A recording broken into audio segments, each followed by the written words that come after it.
Good evening, everybody. We should get started in about 2 minutes or so. So take a seat and we'll get started.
Good evening, everybody. Thank you very much for joining us today. My name is Eli Kindomba. I am the son of Dr. Jerry Kindomba, who is the country director of Malambi in the Democratic Republic of Congo.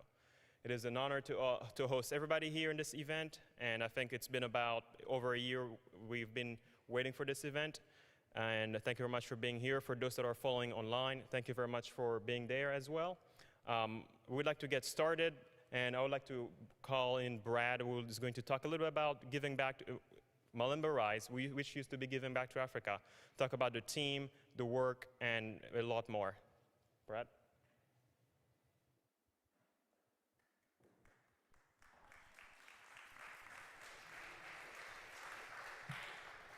Thank you. Good evening and welcome. As Eli said, I'm Brad Long, and I'm the chairman of the board of directors with Malambi Rise. For everyone who is here in person tonight and watching online, thank you for being with us. I hope you're as excited as I am to hear Tayo speak tonight about topics that are relevant to each and every one of us, and especially now. Before I introduce you to Malambi Rise and the work that we do, I would like to thank our generous sponsors for tonight's event. In no particular order, we have Capital Group, Silver in the City, the Brenner family, Prodigy Burger Bar, Young and Larimore, Communication Loop, Lucidia IT, and Mosier Consulting. If you see any of them here tonight, I don't know if any were able to make it, but if you know of any of those and see them here around Indianapolis, be sure to give them some love. We're very grateful for their support and what they have done to continue to support education in Indianapolis and make Indianapolis such a great place to live and work. You can also stop by the events page on the Malambi Rise website, and there are links to each one of those sponsors if you want some more information about them.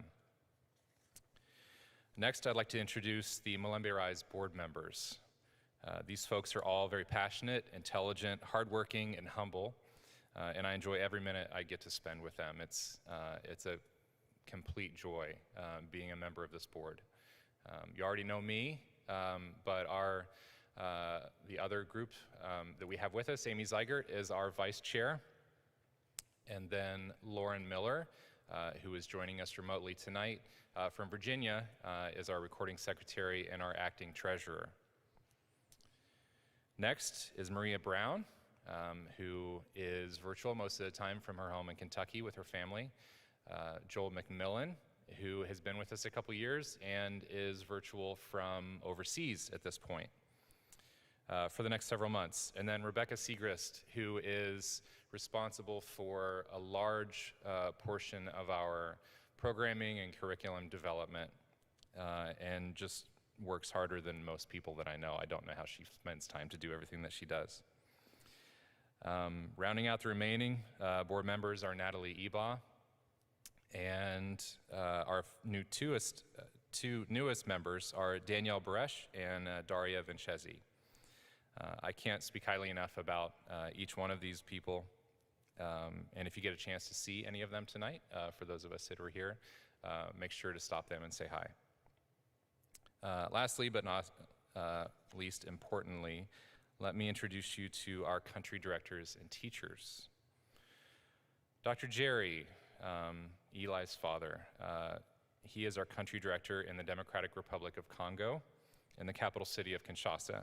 Dr. Jerry has been with Malambi Rise pretty much since the beginning, and he's the heart of this organization. I wish he could be here with us tonight, but where he lives, it's been hard to come by vaccines, and travel just hasn't been possible for him to this point. Dr. Jerry is a force of nature, to say the least. His ability and passion for networking and oversight of the operations in the DRC have made this organization what it is today. The rest of us rally around his positivity, his boundless energy, and his contagious smile and laugh. I hope that very soon he can be here with us in person so we can all share in what makes him such a powerful leader for our cause. On this side of the pond, our US country director is Sarah Castor, who's here tonight. If you just take all the great things I said about Dr. Jerry and put them in a different package, that's Sarah.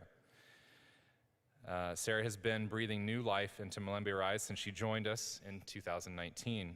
Her experience and education in philanthropy, her wisdom and graceful leadership, and her boldness and fresh ideas have raised the bar for what we can achieve.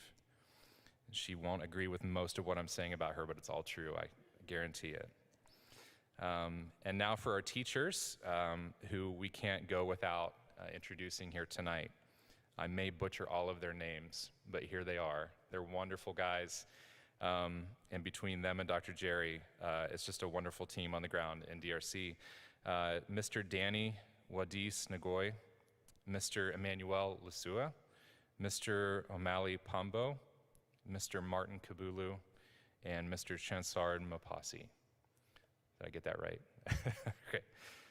These gentlemen are the hands and feet of Malambi Rise when it comes to the execution of curriculum and programming on the ground. They work with Dr. Jerry, with each other, and with the students to teach 21st century skills that change the lives of the students and communities in which they live.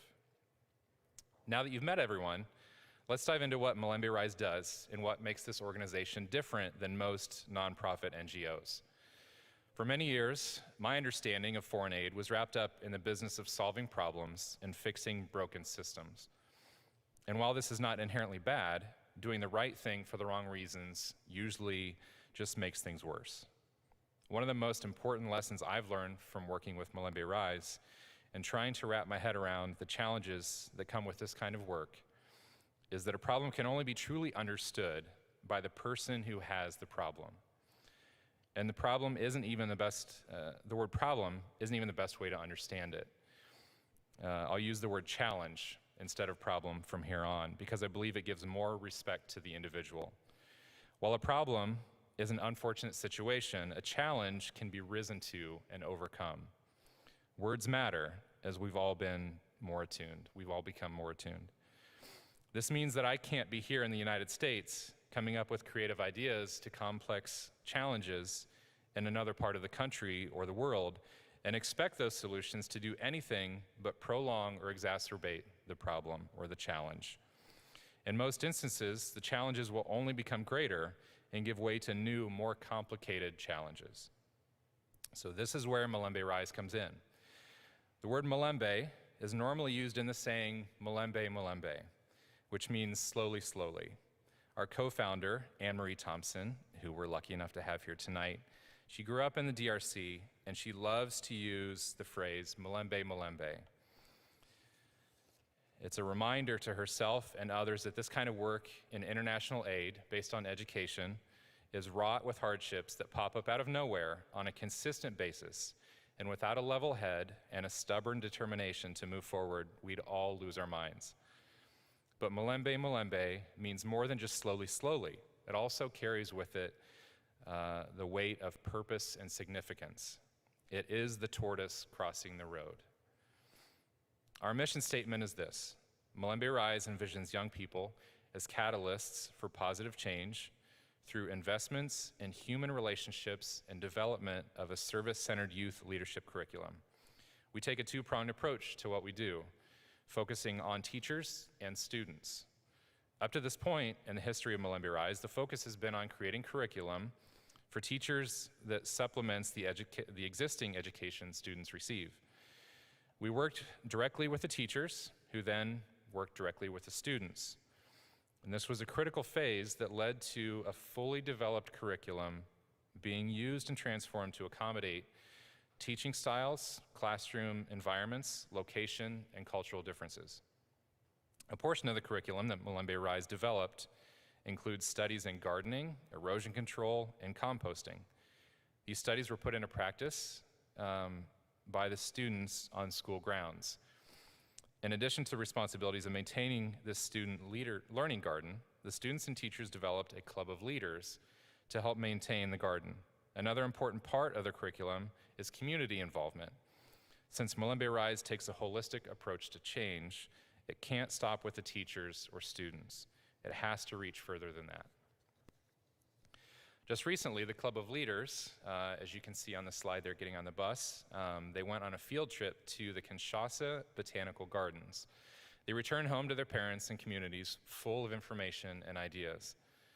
The student learning gardens have already spread into the community, with more families starting gardens of their own. Community service actions are bringing parents, teachers, students, and community leaders together to share what is being learned as a result of the curriculum taught by Malambi Rise staff in Kinshasa. We choose to always walk alongside. We do not do for, we walk with. It's critical that we do our best to understand the challenges before providing solutions. We need to have involvement from everyone to find sustainable, relevant, long-term solutions for individuals and families in the communities where they live. The future of Malambi Rise, then, is to continue to co-develop sustainable solutions that replicate and scale the practice of grassroots foundational education. Our teachers, with the help of Dr. Jerry and our programming team, are changing direction starting next month in the way we achieve these goals. We'll be working with a new partner school where our teachers will begin a consultancy role, no longer just in a teaching role, but teaching the teacher. With a complete curriculum that we have developed and the experience teaching it, our teachers will be able to train a fresh audience of teachers at every grade level at the partner school to replicate this type of education going forward. We have a lot of work to do to make the change in how we operate, but as we proceed, Malambi, we are confident in our history and lessons we've learned to take us into the future of what's possible. Our focus and our mission have not changed, only the angle of our approach. In the same way that Malambi Rise walks alongside the communities where we work, we are not able to do this work without our donors walking alongside us. I'll be speaking more about that later, near the end of tonight's program, and sharing some information about a gift that we have for each of you who were in attendance in person tonight. Before I turn things back to Eli, I want to leave you with a letter from Dr. Jerry that he wrote for tonight. He says, on behalf of our DRC Malambi Rise team and our partner school team, I would like to give you greetings and thank you for walking together with us from the time we started our efforts to give good education to DRC youth through our partnership with College des Savoirs in the Mpasa community. Tonight, we are happy to see from all our common efforts how our Malambi Rise program multiplies and creates ripples of impact through the community. It's exciting to see the correlation between the development of teachers who empower students to lead and serve and the students' demonstration of 21st century skills in their community. It's also exciting to see parents acknowledge the students' impact in their community by taking initiative to organize gardens at their homes and providing precious care to them. The impact of our work is being seen in the households and neighborhoods around the school, and how they've adopted the practice of gardening, which we did not see in the past. The neighborhoods are becoming green. That's it for me. Eli, back to you.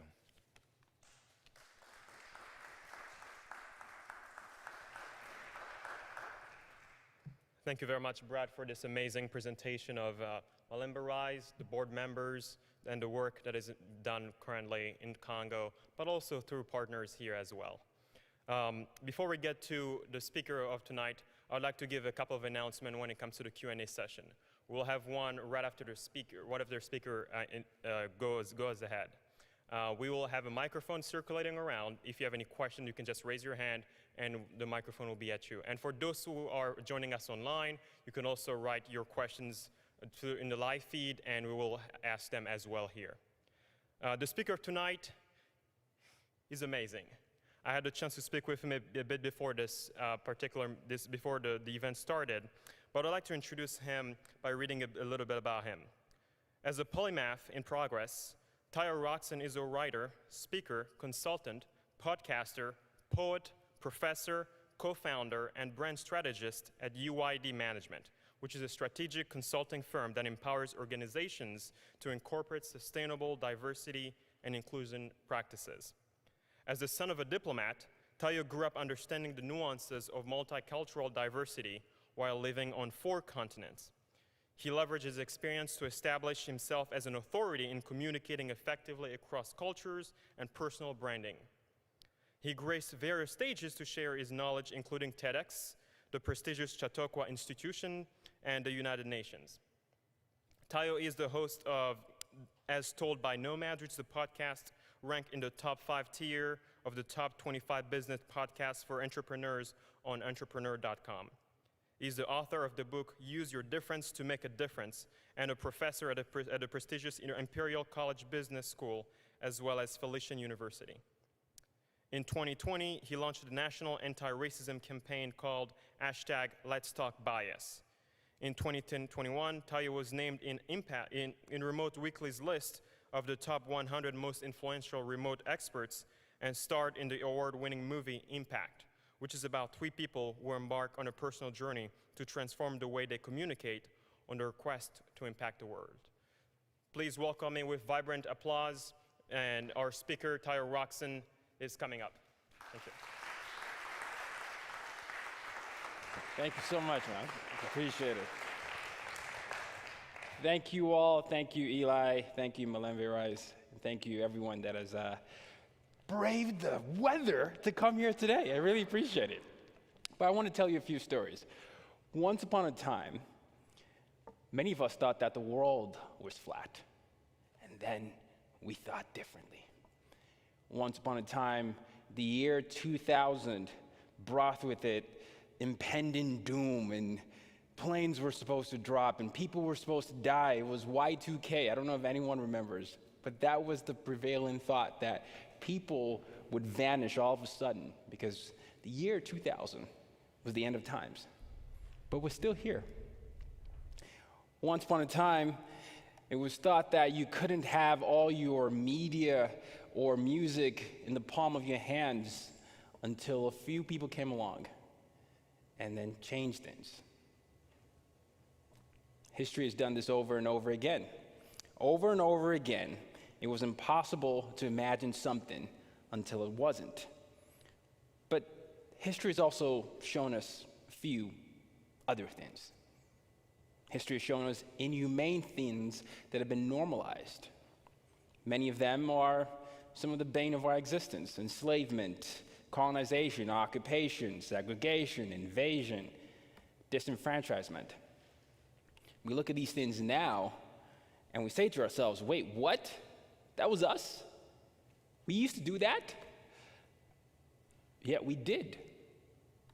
We absolutely did. And the reason is because, in my opinion, worldviews weren't expanded enough. In the examples I listed earlier, you see what can happen once you introduce a different perspective. We make better decisions. We change our minds. We do better. But on the flip side, if many of us are in positions of feeling validated and or compensated, it becomes really hard for us to want to change or consider a different perspective. Possibility, fear. One of the spectrums of life. Possibility, fear. We've created a world based on what we think is possible and what we fear. When we allow for different perspectives to exist, I think that's leaning more towards a possibility-based culture. And when we limit perspectives, that is gearing towards a fear-based culture. But here's the thing. I believe we are currently in a fear-based culture. And that's why I want to spend the rest of today talking about the importance of an expanded worldview. Now, I believe that the equation for worldview is lived experience plus exposure. Lived experience plus exposure. And throughout the speech, I'll be showing you how to apply this equation. But my goal today is for you all to consider a different view as we navigate our world. And in pure original fashion, I'm going to use the word view as the framework for today's presentation. So view. V is for vigilance, I is for intention, E is for expanded environments, and W is for warrior mindset. Okay? Shall we proceed? All right. So vigilance. What do I want you to be vigilant for? Well, a couple of things. Social constructs and power dynamics. Social constructs and power dynamics. Social constructs are simply ideas that have been created and accepted in a society. So when you think about masculinity, femininity, gender identity, government, school, countries, anything, any of these things, these are all social constructs because we agreed to them as a society. We created these things to make sense of our world, and we have behaviors attached to these social constructs. But we're not always aware of these social constructs until we are forced to be confronted with them. I remember about 2 years after I graduated from college, so this was 2013, I was living in Virginia at the time, and I got invited to this place called Lufkin, Texas. I don't know if anyone's been to Lufkin, Texas, but close to Texas A&M. And I remember it was my first wedding. I had never been invited to a wedding, and I'd never been invited to an American wedding, I should say, where I was part of the groom. I was part of the groomsmen, so I had to do all the speeches and make sure I got my tuxes ready on time. So I hopped on a plane, we got to Houston, and from Houston, we went to Lufkin, and then I landed. I thought, wow, everything is bigger in Texas. And then as soon as I got to the church, the pastor greeted me. He said his pleasantries. Hey, how are you? Where are you from? Hey, how are you? Where are you from? Got to me. Hey, how are you? Where are you from? I'm Tyre. I'm from Nigeria. Clutches his wallet. You're not going to steal my money, are you? Like those Nigerian princes. And everybody, shh, you could hear a pin drop. And then he caught himself. He was like, that's a joke. Of course. Yeah, whatever. Anyways, nice to meet you. A few hours later, we're getting ready for rehearsal dinners. And then, I'm giving my speech. Everyone's having a good time. An older lady, had to have been in her 80s, comes up to me and says, hey, young man, I've been watching you. You're not like all these other black folks on TV. You don't have any cornrows, no earrings, no dreads. Gotta congratulate you. Keep doing what you're doing. And I was shocked. Again, this is not my place. This is a wedding. I can't cause a scene.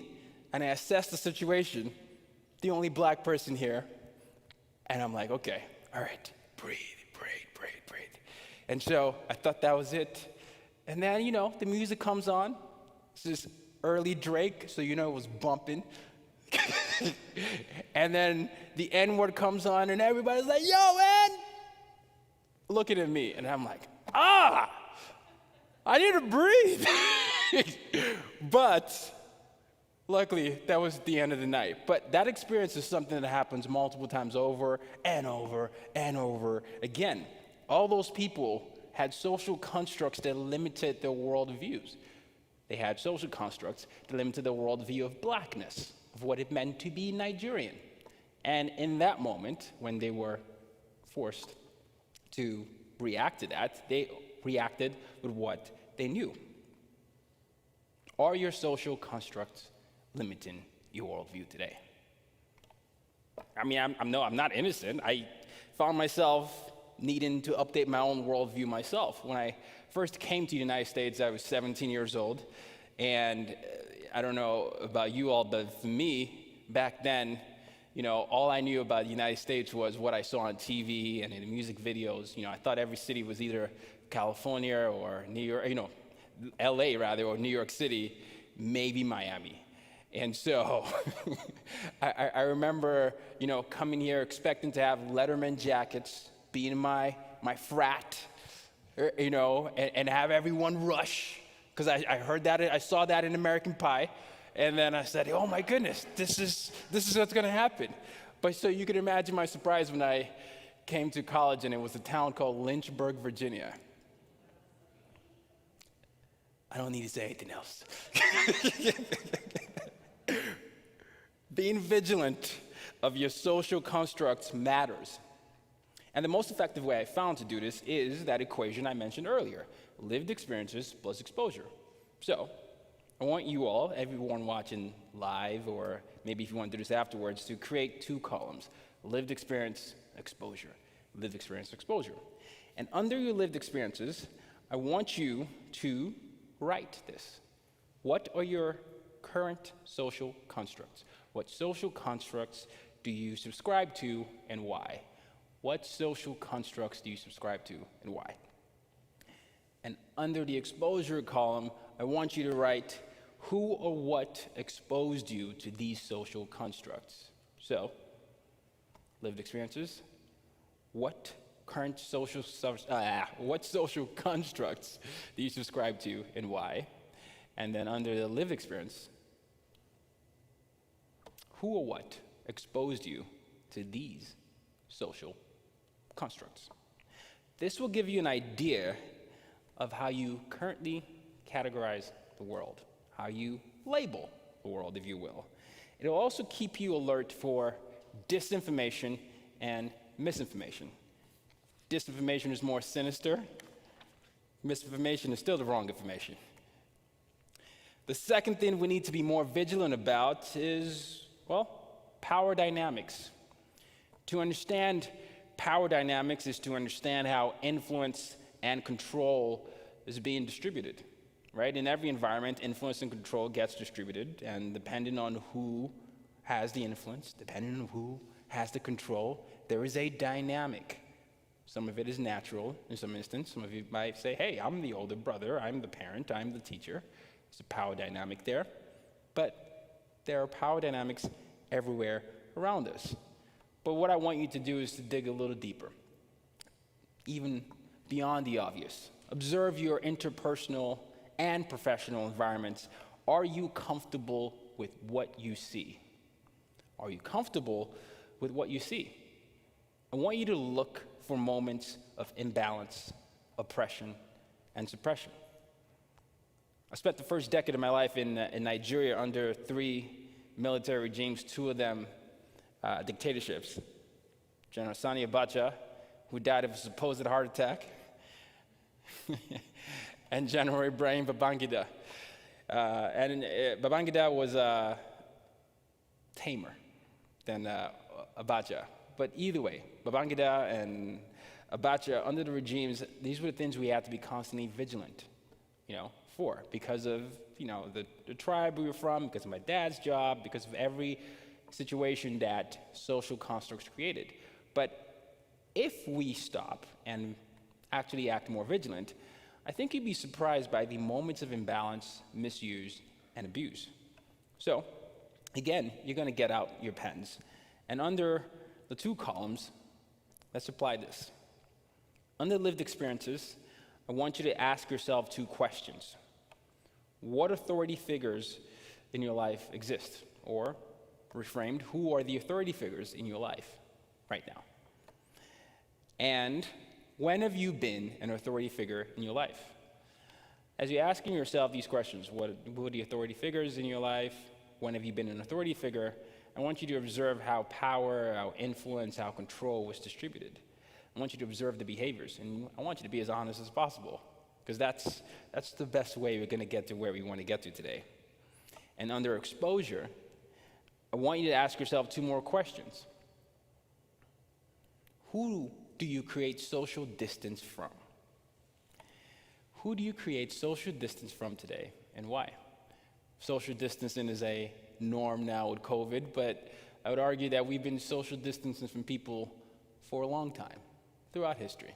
And for whatever reason, we've had to make this social distance, consciously, unconsciously, we have our reasons. But who do you social distance from today, and why? And then, who have you social distanced from in the past, and why? Two questions. A constant vigilance on social constructs and power dynamics means a constant vigilance on systems. Social constructs, power dynamics make up the systems that exist today. And so, if you're able to be vigilant, with these things, you're also more able to be aware of the contracts that you sign with society every day. I know when the world stopped in the last year, a lot of us were surprised by what we saw, or a lot of us were afraid that our worst fears were materialized. But these are the contracts that many of us have signed with our actions or inactions, and if we're not vigilant about them, it's going to be less surprising as each year comes. This also allows you to zoom out and paint a big picture. And like any artist, you need to see the whole canvas. So I want you all to embrace your inner Basquiats. And maybe like Basquiat, you can come up with a different image every time, a different interpretation of what you're seeing the world is. I think as we constantly remain vigilant, we're going to constantly be refreshing what the world looks like because we're getting more information. One experience does not define everyone. One experience does not define a country. One experience does not define a company. And as people, we only rise to the level of awareness and vigilance that we have. So, let's move on to I, intention. Now that you've gotten a sense of how you see the world and maybe why you see the world the way you see it, I want you to intentionally create a culture of accountability. I want you to intentionally create a culture of accountability in the environments that have been erected by the social constructs and power dynamics that exist. And I believe that we need to do this because, like I said in the intro, we have a bad habit of rewarding bad behavior. We've done that several times. We do that almost every year, every generation, every decade, every century. There are several bad behaviors that we reward, and we make this culture. And if you don't believe me, look at the codes that we have today. Guy code, girl code, blue wall of silence. Any of these things have engineered codes to protect members, often at the expense of the harmed. That is not to say that there isn't a benefit of being a guy or a lady or a cop. But when there's a moment for responsibility to be taken care of, a lot of times throughout history, the instinct has been to protect based on membership and not impact. And when we protect based on membership and not impact, we're getting back to that same trap that we always do. This person looks like me, so it doesn't matter what they're doing that's bad right now. This is what leads the proverbial day to say that power corrupts and absolute power corrupts absolutely, but I, for one, don't believe that is 100% true. And this is coming from a person that has lived under dictatorships. I don't believe power always corrupts. I don't believe absolute power always corrupts absolutely. I believe Uncle Ben, when he told Peter Parker that with great power comes great responsibility. So what's your responsibility? I believe your responsibility here is to understand the emotions behind the inability to be accountable. What is preventing you from being accountable? If I'm to share mine, it's usually fear, it's usually shame, anger, insecurity. It might be the same for you, it might be different, but when we're not honest about why we are afraid to take responsibility for actions that we might have taken, consciously or unconsciously, there's no moving forward. The default response becomes, that can't be me. I'm a good person. Ask him, ask her, ask them. I'm a good person. But you can be a good person in a bad system. In fact, many of us have been good people in bad systems because we individualize the problems and fail to understand that every single thing that we have today is systemic. Remember, power dynamics, accountability, social constructs. So, the only way we can get out of a bad system is if we have checks and balances. And in the spirit of checks and balances, again, those columns, under your lived experiences, I want you to answer the following. What emotions do you usually feel when you're getting defensive? It's a simple question.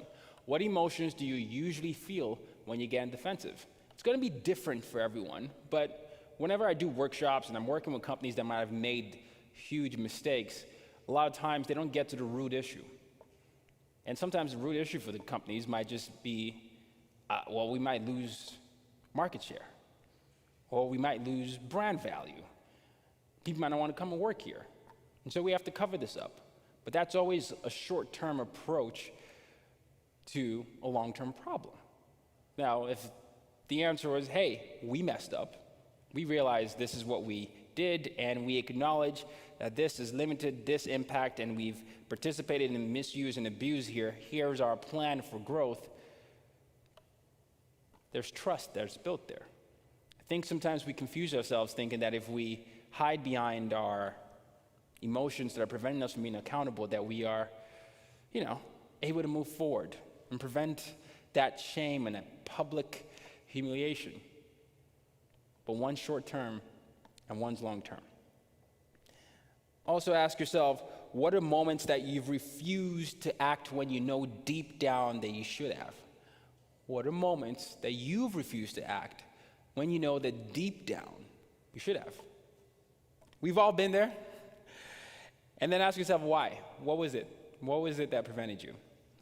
And then last but not least, I want you to have your compass always there.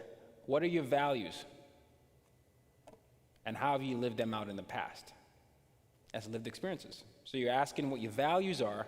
You're asking and reflecting on moments you have chosen not to act when you know that you should have. And you're asking yourself the honest question. What are you truly feeling when you get defensive? You've lived with yourself the longest, so I'm hoping you can be honest with yourself the most. Under the exposure section, what I want you to do here is to take it out to institutions. What are times you've observed institutions refusing to act when they could have done better? Why do you think that was? What are times that institutions could have acted better, but didn't? Why do you think that is? And then the last question on that end is, what moments in your life caused you to adopt your value system? What moments in your life caused you to adopt your value system? It could be as simple as watching Superman on the screen, or Ted Lasso, or Randall in This Is Us, and seeing someone do something that is quintessentially them, despite what the outside opinion is. Now, I'm naming 3 people that have influenced me, obviously, but for you, it could be different, right? It could be anyone. And it could be Cardi B, it could be Daffy Duck, it could be anyone, but you are reacting to something that is causing you to say, that's who I want to be. And I find that we find these moments of, in sync moments, rather, when we are reading portraits of ourselves and others, or portraits of our idealized selves and others, seeing it, hearing it. It was Nelson Mandela for me as well when I was 10, because he was the only black person that I saw from a freed nation when I was under siege. Again, there are clues throughout your life. Your lived experiences and your exposure gives you insight into your worldviews and what you need to expand. The more you do this, the more you train your mind to promote transparency and to create feedback loops. Because you're going to find out things you're not going to like about yourselves. You're going to find those things out. No one's perfect. And in those moments, whether it's through a therapist, through a close friend, or through someone you may have offended upon reflection, you get those feedback loops. And through feedback, there's growth. Hey, I just realized I did all this. I didn't want, to be a perpetuator of this behavior, and I'm sorry. And I understand that you may not be ready to forgive me, but I do want you to know that I'm acknowledging my role in this. Many of those things have to happen regularly, whether it's with our spouse or friends, ex-friends. Some of you may have been bullies in high school.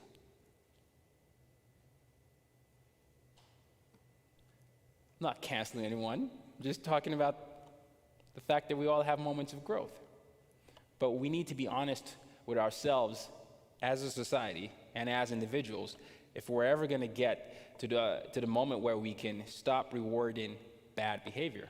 And that has to come from intentionally creating cultures of accountability. If we don't start holding ourselves, people, and systems accountable, what is the incentive to change?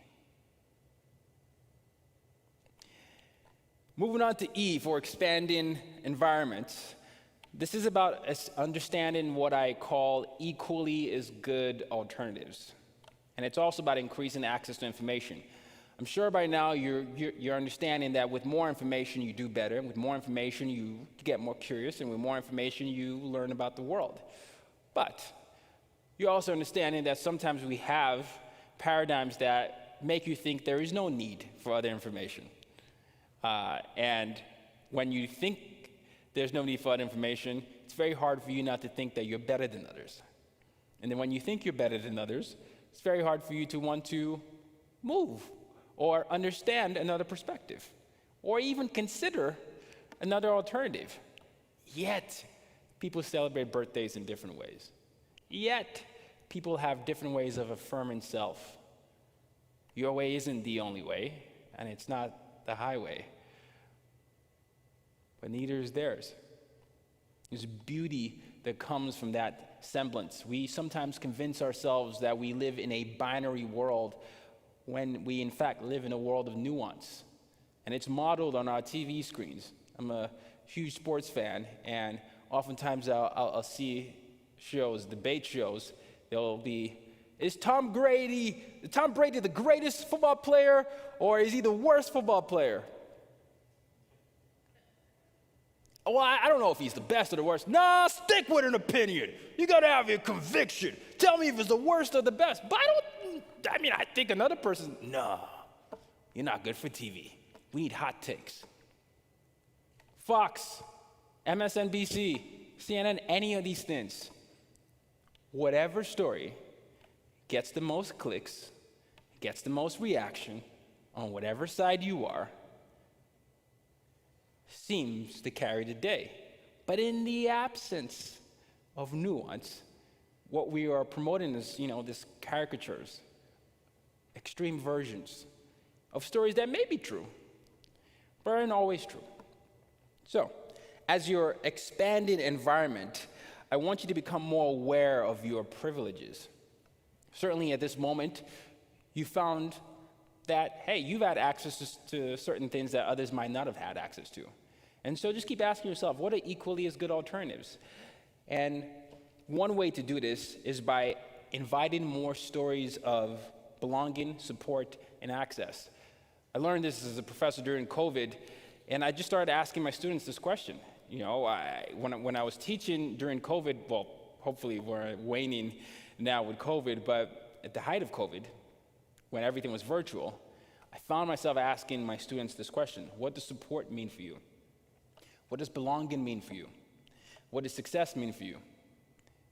And they're all different answers. Some had access to Wi-Fi, some didn't. Some were caretakers all of a sudden, and so couldn't make it at certain times. Some just wanted to get a C, some wanted to get an A, some needed to graduate. But we go into many different environments, and we think we know what support, belonging, and success means for them. And then we dictate that. We make it law. And then we occupy and colonize without asking for any input. That has happened so much throughout. Metaphorically, literally, today, yesterday, it happens constantly. So, I'm just inviting you to ask yourself the following questions, and then to ask these questions as you dive into new environments. What does support mean for you? What does belonging mean for you? And what does success mean for you? This is your template. I've been guiding you through two different columns throughout the talk, but these three questions here, this is inviting other people's lived experiences and what other people are exposed to. It's giving you insight into their lived experiences and their exposure, so you don't fall into the trap where your idea becomes superior to others instead of on par to them. It also leads to more accurate recordings of history and more validation of people. People we don't often see in our textbooks or on the TV screens. It leads to a fullness of self that deserves to be felt. One of the things I find as I move to different environments is that the concept of freedom is often defined in multiple ways. And two of the pronounced ways are, for some people, freedom is the ability to say and do whatever they want to do or say without consequence. And then for another group of people, freedom is the desire to be one's full self without punishment. There's a huge chasm between saying what you want to do without consequence and being yourself without punishment. Unfortunately, being yourself is legislated against in some situations. But if we are going to expand in environments, if we're going to take our privileges to different places and work with the power dynamics that comes with that, we need to also take responsibility and make sure that we are creating access. And the best way to create access is not to assume. I heard a saying about people that make assumptions. It's to invite. What does support mean for said group of people? What does belonging mean for said group of people? And what does success mean for said group of people? Last but certainly not least is W for the warrior mindset. Now, my name is Akintayo, so Tayo is short for it, but Akin means the brave one or warrior. So I had to be a little self-indulgent here and incorporate warrior into the acronym. But I've always been fascinated with warriors. And the reason is because when I look and observe the most influential leader to me, that was obviously the late Nelson Mandela, and I often mention him, but also Audre Lorde, James Baldwin, any of these folks, right? They all had one thing in common, and that was the idea of fighting for lived experiences that weren't centered, right? They consistently did that, and they did that constantly. That is to say that it wasn't a trend, it wasn't a hobby, it was a lifestyle. It wasn't a trend. It wasn't a hobby. It was a lifestyle. And that's what it means to have the warrior mindset. To be able to work outside of the news cycle. To be able to work beyond the news cycle. We've seen many things happen in the last year. The anti-blackness, anti-Asian violence. What's happening in Afghanistan? What's happening throughout the continent of Africa? What's happening in Latin America? What's happening in Louisiana? These things are happening every day. Don't think they happen once an extreme situation happens, because that would be an insult to the lived experiences of the people that go through that every day. And so, if you are choosing to be a warrior, there has to be that Malambi mindset. That slow and steady wins the race. That methodical precision to working towards the goals you have decided to fight for. The other element of that is critical thinking. Critical thinking here is going to be your tool for war in a sense here. But the secret to critical thinking, at least in my opinion, is knowing how to express yourself and why you express yourself. That is all it is. How do you express yourself and why do you express yourself? I find that a lot of people don't know who they are outside of whatever social constructs have been created for them.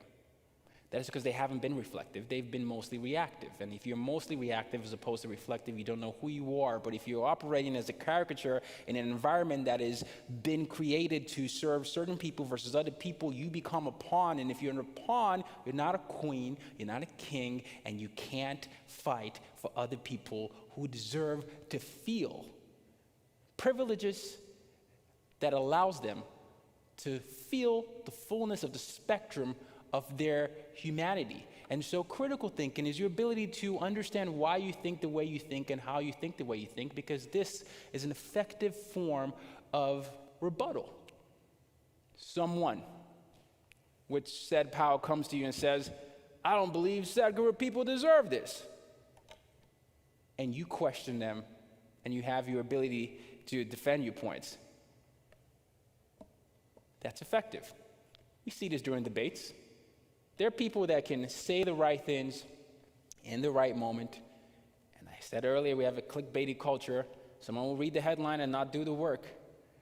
But if you know the work, and you know why the work isn't effective, you can call out any straw person argument or any distraction, you are a warrior in that mindset. And so it's sharpening your critical thinking skills.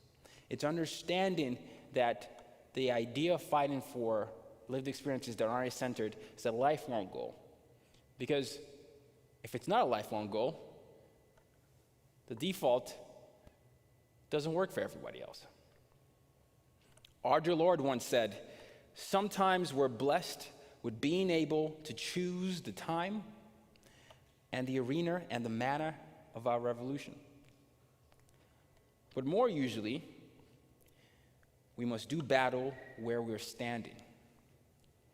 Sometimes we're blessed to be able to choose the time, the arena, and the manner of our revolution. But more usually, we must do battle where we're standing. Everyone here is metaphorically standing. I know you all sitting now, but you're metaphorically standing. You're standing on something, standing for something, whether you decide to acknowledge it or not. The question, though, is will you choose to do battle? Will you? We've created the world around us based on what we think is possible and what we fear.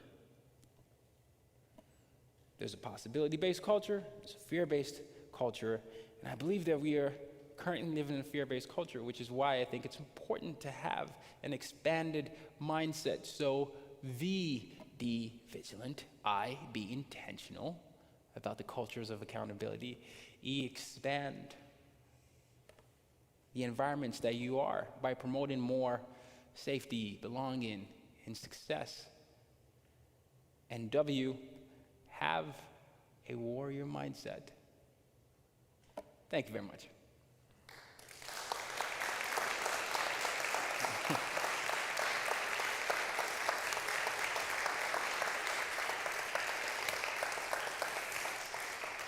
Thank you. Thank you, thank you, thank you. Is it up? Yeah, here. Oh, sorry. We would like to proceed with question and answers. So if you have any questions, please just raise your hand and the microphone will be right at you.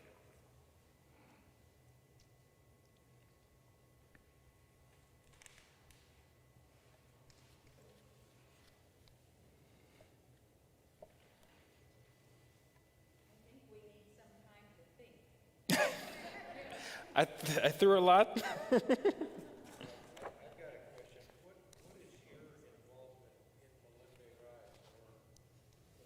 My involvement, Sarah found me online over a year ago, and we share a connection for the African diaspora and the continent. But my goal is always to expand stories of the continent because there's so much beauty that's been, that hasn't been unearthed, and we often only hear the stereotypes, and we don't provide enough opportunities to the many beautiful youth in the nation and continent as a whole. So, yeah. Hey, Tayo. Hi. Yeah, enjoyed that. Thanks a lot. I was wondering, so you mentioned you lived in numerous, 10 continents or 10 countries, several continents? 5 countries, 4 continents. Okay. But you bounced around quite a bit. No, it's close. No, but what are some of the ways what was instrumental for you in expanding your worldview, moving around so much, by also remaining true to yourself at the same time and having a sense of being grounded, and how did you do that for yourself? Well, I wasn't always grounded. Let me start there. I had a lot of insecurities growing up, especially during my youth and the formative periods of my life. And I used to, I had kids who make fun of my hair and lips and all these things. And so I used to always purse my lips so I could have a softer lip. And I always wished I had a relaxer and all these things. But there was a common presence at home with my mom. And my mom always had she always had her way of reminding me that I was worthy of being black. Being black was enough for me. And as I started to get older and go through high school, I started to observe different reactions to me. Because I remember going from one year, being this skinny Nigerian kid with a thick Nigerian accent in a French-speaking country in an American international school, going through puberty, and then I go to Nigeria, and then I have a very different accent, and I'm taller, and I'm playing all the sports, and then they're treating me like an American. And it made me sad because I thought, wait, they don't think I'm Nigerian, and they think I'm higher because I sound American now. And then I remember doing the little inventory for me here, thinking, am I promoting an idea that is alienating what it is to be a Nigerian? And it really got me deep down into changing some things. I used to go by Rockson before then, and then I took my name back, and it was Tayo. And I used to go by Rockson because people couldn't pronounce my name. And so I started doing little things like that, and I said, I'll take my name back, it'll be Tayo, and I'll correct people when they said wrong things about the country. And then I started writing and finding other people that were like me. And in the process of finding other people like me and reading about the work, I found more confidence with that. So, yeah. Go ahead. How did you reconcile, or what did you mentioned being a Nigerian in America, you came over here at age 10, and at what point did you start to feel more African American and less African, or does it ever blend, does it ever intersect? I'm just curious about how that. So I've always felt African and Nigerian, but other people have had different opinions of that. And so when I first came here, people obviously most people didn't assume that I was Nigerian because you look different, you sound different, and all that. But I've actually found myself being more African the older I've grown because it's more intentional now. I'm like, hey, look, this is my passport, and this is the only thing I'm here, and we speak English, and if we need a history lesson about why we speak English, I'm happy to tell you that, but it's still here. And the thing that I would say on the African American side is I'm always learning about the experiences because, you know, there's many times in America where you will be reminded of your blackness. And I remember being stopped. I can't remember. It's happened a few times. I remember being stopped on the road in Lynchburg, Virginia. And then, you know, people start talking to you in a different way. And then you start learning the codes. And like, hey, don't aggravate this person. I remember going to stores where everybody left. I remember coming here. So I just started you had to learn quickly. I didn't even have the choice of the matter. And so, you know, I did my history. And for me, I'm always constantly learning what the nuance is. But it all comes down to the idea of, I think the story of blackness hasn't been fully told. And it's still yet to unfold because it's never been fully inculcated in the textbooks. And so for me, you know, I embrace being black on 4 continents, but number one identity is Nigerian for me because I know that being Nigerian and being who I am is maybe going to give another Nigerian confidence to express the elements of their identity. So, yeah. No problem.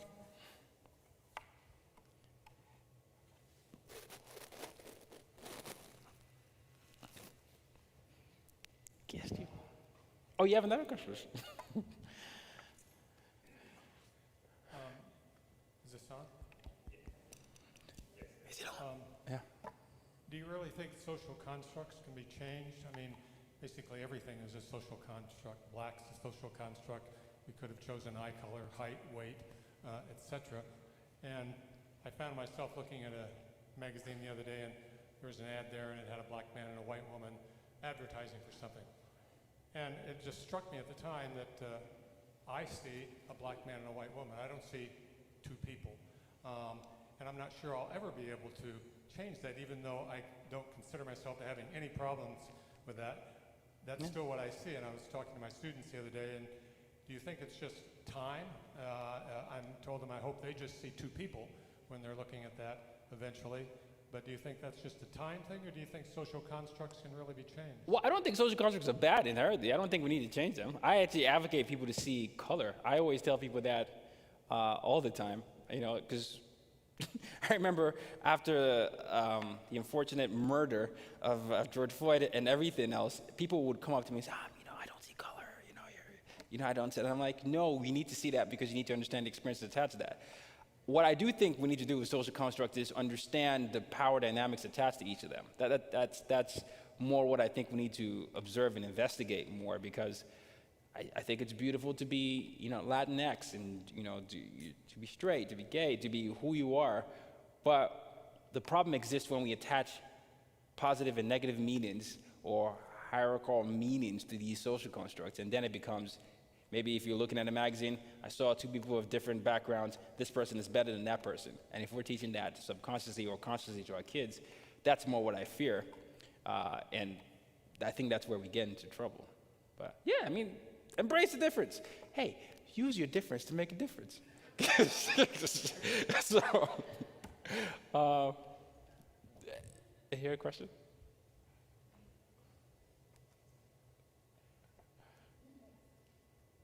Thanks for being here.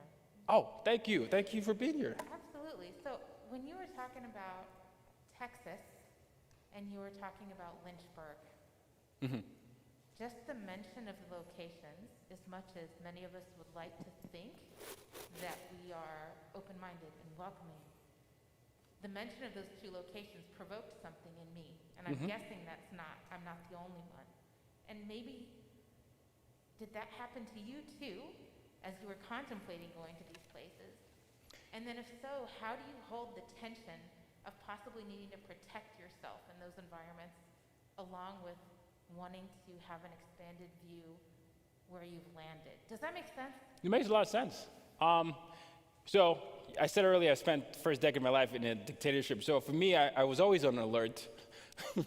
I remember, you know, we used to have we had gunshots, you know, at least where I was, and we had moments where, before we transitioned to civilian rule in '99, we had moments where my parents would tell me, don't say this around this group of people. And so But even before I came to America, my dad did a good job of educating me on multiple things. Lynchburg was the one that triggered me the most, though, not even Texas, because I was like, yo, wait, I got good grades, Dad. I mean, it's like an extreme punishment here. What are we doing? But I had to look up the history, and then, apparently it's an unfortunate name. But yes, I definitely was on high alert. And then I remember I went to school during the Obama years, and you were really made aware. It was a very conservative university. Nothing against conservatives. I'm just saying, it was a very conservative university, so Obama wasn't popular on campus. And I remember when Obama won, there was a celebration, and it's particularly among the black folks, especially the African American folks. And I got carried in the wave of it. I was like, I didn't vote. I can't vote. Yeah. And then the next day on campus, a divide. Like a lot of the teachers, professors, and white folks who thought that he was the devil were on this side, and you could just see that silent treatment. And that's when I started to understand a lot of all these things. Texas, I heard the stories, but Texas also has like a large Nigerian population, specifically Houston. So I was like, I'll be fine. But then I didn't think that I would experience that with my friend's wedding. So it didn't even cross my mind. And then once I got there, after getting that greeting from the pastor, that's when I was like, I immediately had that muscle memory. I was like, okay. And my muscle memory was, don't do anything to raise any more suspicion. Wear this, leave when you need to leave, and stay in your room. That was all it was. And that happens every day for multiple people. And I wish it didn't have to happen, but I immediately was on high alert. But yeah, and I was thinking, letting my brother, texting my brother, hey, I'm here. And so, yeah, those are the moments that it happens, though. Yeah.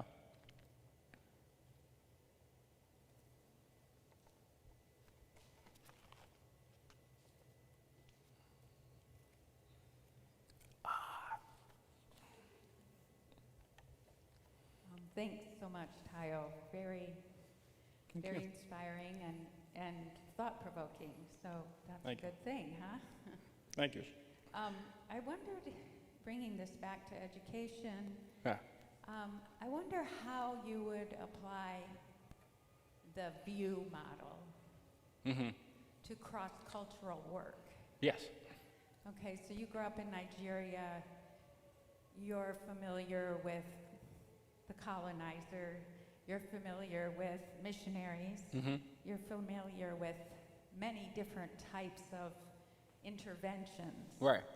And I'd like to hear a little bit more about your thoughts on cross-cultural work based on your lived experience and also the view model.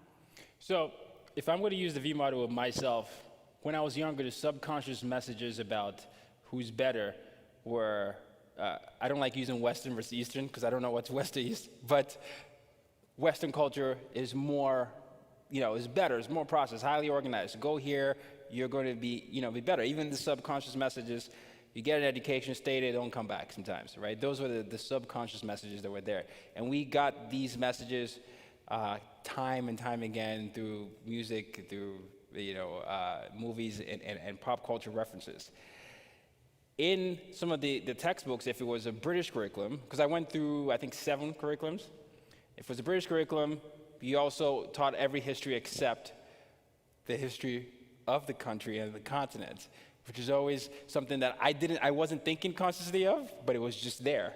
And then when I was going through the Nigerian curriculum was the only time that I saw the Nigerian history and the West African history.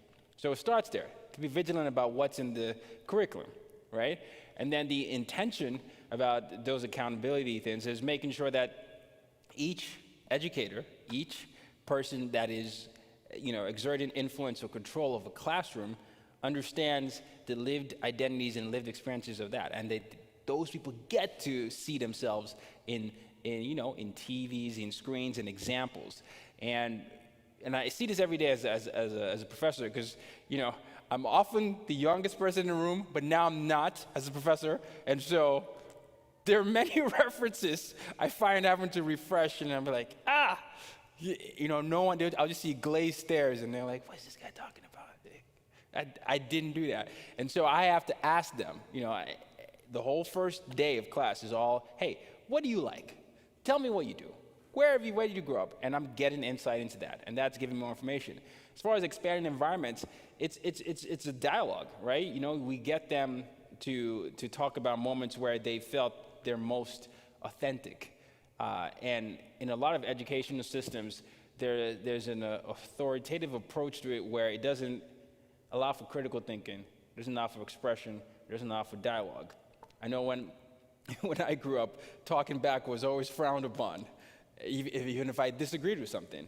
And I think we should also apply that to history because, I think if we start asking questions in history, we might say, hey, this Christopher Columbus person, I get that maybe he discovered this part, whether it was by accident or not, but what about the people that were on the land before?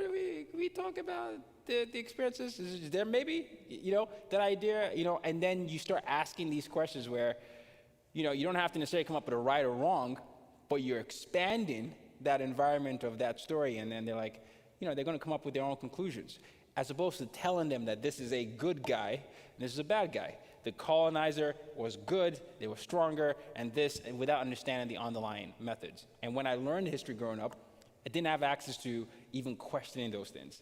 And then with the warrior mindset, it's really about fighting for every one of your students.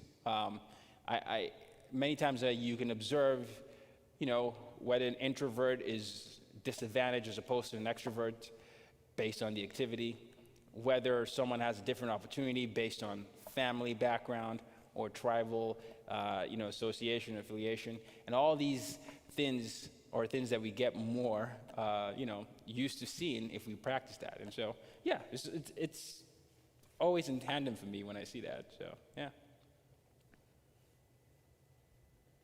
Hey, I've got a couple questions from online. Yes. They're similar, but I'll ask them as two separate ones. The first is, what is the biggest advice you would give to teens on developing an expanded worldview, both for minority and non-minority teens? Self-learning, and self-learning, and self-learning, and self-learning. I know, Eli, you were asking me what I did to eventually get to the career path. I know, Ruth, you met me at the beginning of my career path in 2013, not shortly after the wedding. But I found that I needed to come up with a curriculum for myself. So, because I just come out of this car accident, and I was like, what is my life? And I realized I wasn't a lawyer, doctor, engineer, so I was a failure, quote unquote, with the standard, and I didn't have those interests, so I said, well, let me give myself permission to be interested in things that I'm interested in. I don't think we give students and teens permission to be interested in the things that they're interested in, because maybe we feel like it's not going to be as successful or generate enough income or provide enough opportunity. But when you encourage the teen to say, okay, fine, you love sports, I want you to learn everything about the sports industry. I know you want to be an athlete, but also tell me about the business side of that. Okay. You love arts? Okay.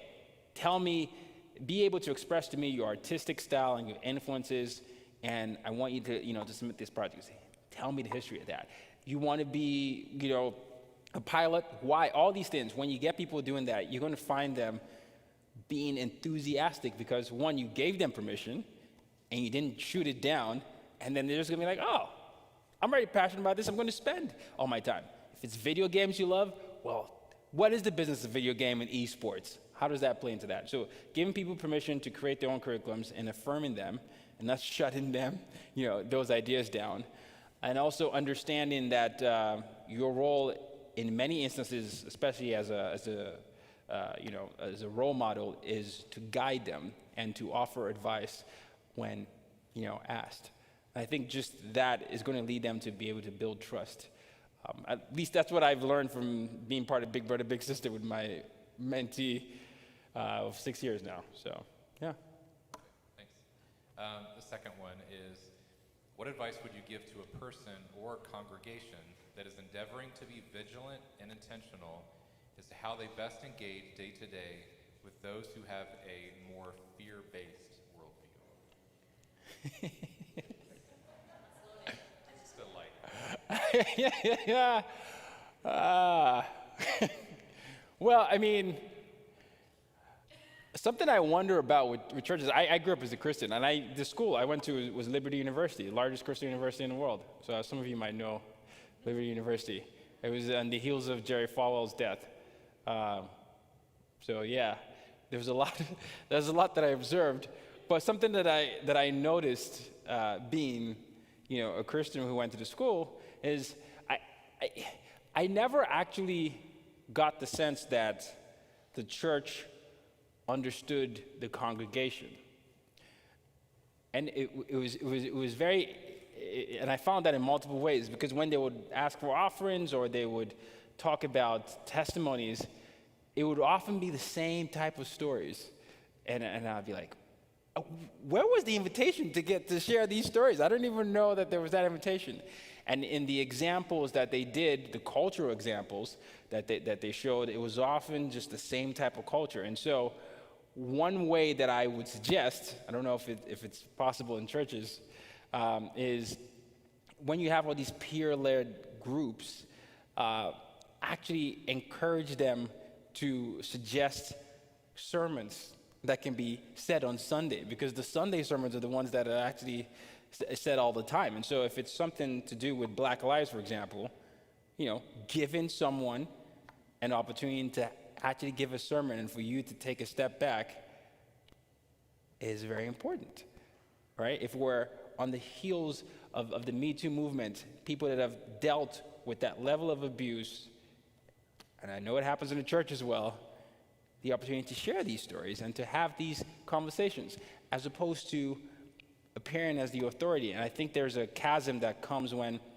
you're the authority every time. It makes this barrier wider, and if people feel like they can't come to you with their real problems, because if they come to you with their problems, they will be shamed, and if they're shamed, they might be excommunicated from the church, which I feel is a little bit extreme and hypocritical of what Jesus was. So I think that's what I would say. But then again, I'm not a pastor, so I don't know. Is there anybody else that has any questions? If not, please give a huge round of applause to Tyler. Thank you. Thank you so much.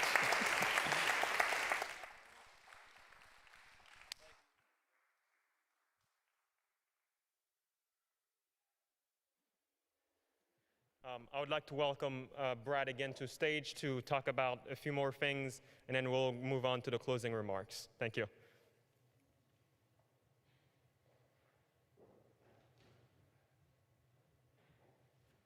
I only have one page this time.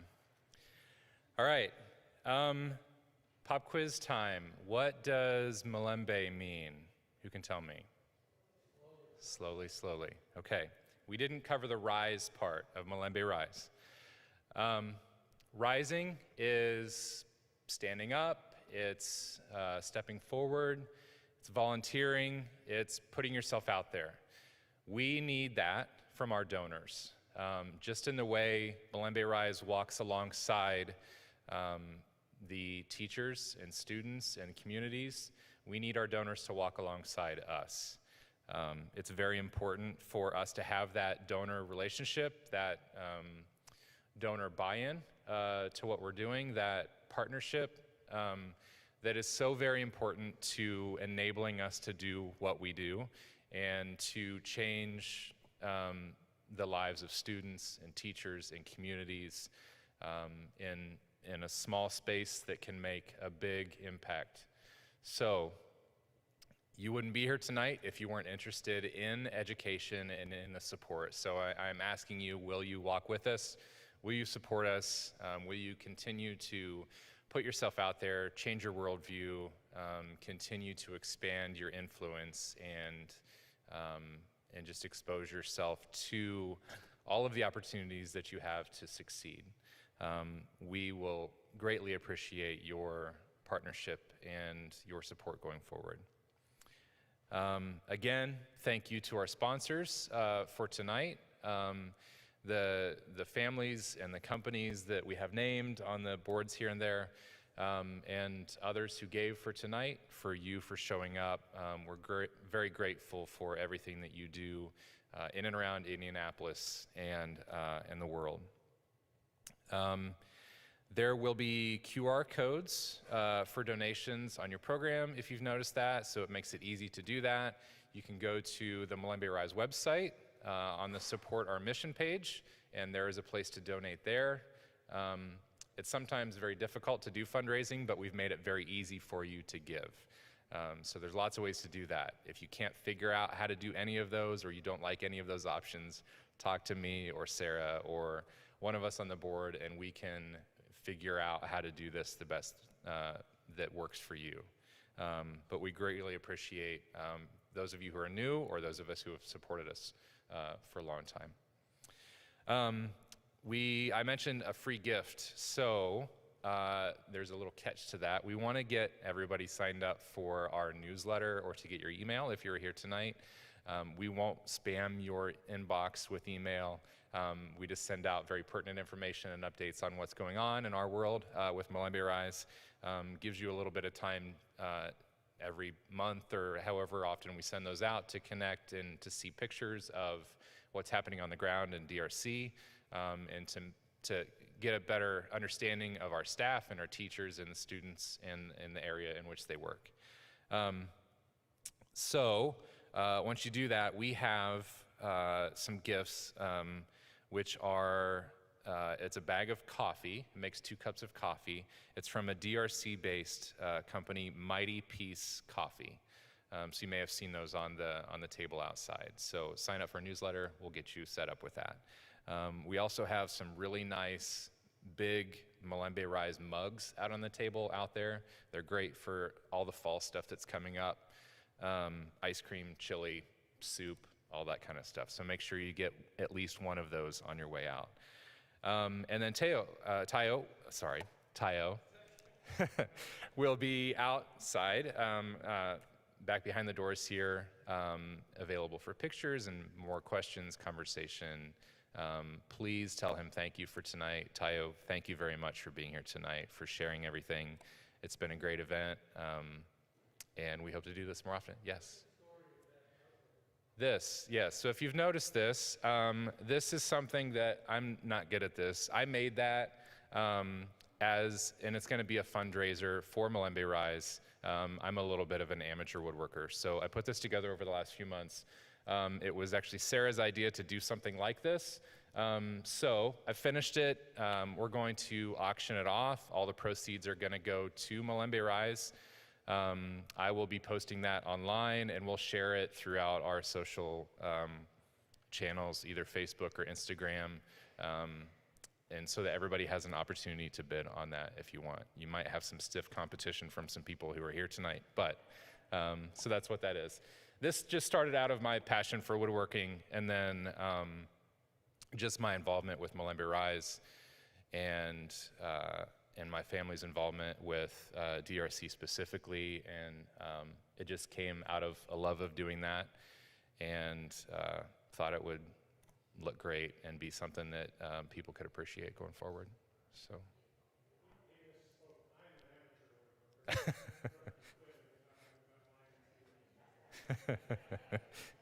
There was always someone better at woodworking than you are, so I'm constantly a student. But again, thank you very much. Eli, do you have anything else? Okay, all right. Thank you again, everybody who is here in person tonight or online. Greatly appreciate your support.